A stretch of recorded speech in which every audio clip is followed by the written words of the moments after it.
That's Jacksonville, home to several military bases and young people who make a career in the military. At graduation time, many high schools celebrate the colleges their students plan to attend.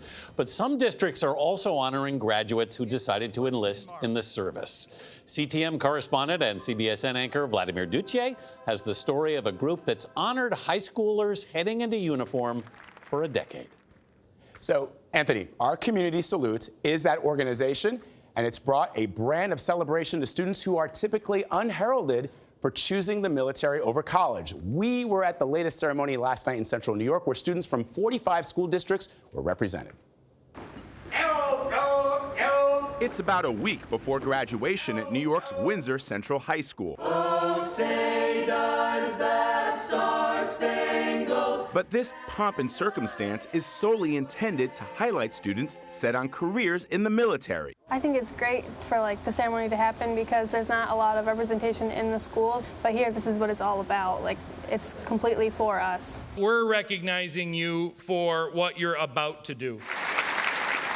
Erin Evanitsky will graduate second in her class, but instead of heading to college, she enlisted in the Army and plans to become a veterinarian. You'd get hands-on job training in the Army, and then afterwards they can pay for your schooling with the GI Bill, and I can end up being a vet. College and all that schoolwork just doesn't really fit me. I can't really stay at a desk job. I have to be out somewhere doing something, getting my hands dirty.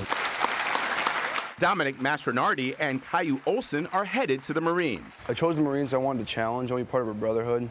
I just felt like I wanted to serve something bigger than myself. Young graduates going into the military should be honored. Gene Clark, a director of Our Community Salutes, which has performed more than 30 of these celebrations to service in over 20 states this year.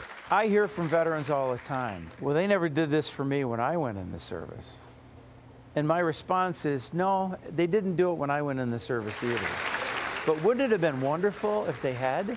Jenna Murdoch, U.S. Navy. Jenna Murdoch represents the fourth generation of her family to join the Navy, and the first to be celebrated by her community for doing so. It's kind of a family legacy almost. It's always been an interest of mine, and it seemed like it just kind of made sense to join the Navy. Jenna wants to become a physical therapist one day and plans to pay for that education using the GI Bill. I love that they're doing this. I do too. It's such a great idea. And I love what he said. Young grads going into the military should be honored. We should be paying attention to them. We should be honoring them and thanking them. And I'm glad after 10 years of them doing it, we finally noticed. And we put it on the show. That's right. That's right. The applause, well deserved. Exactly. Well deserved. Exactly. Glad. Thank you very much.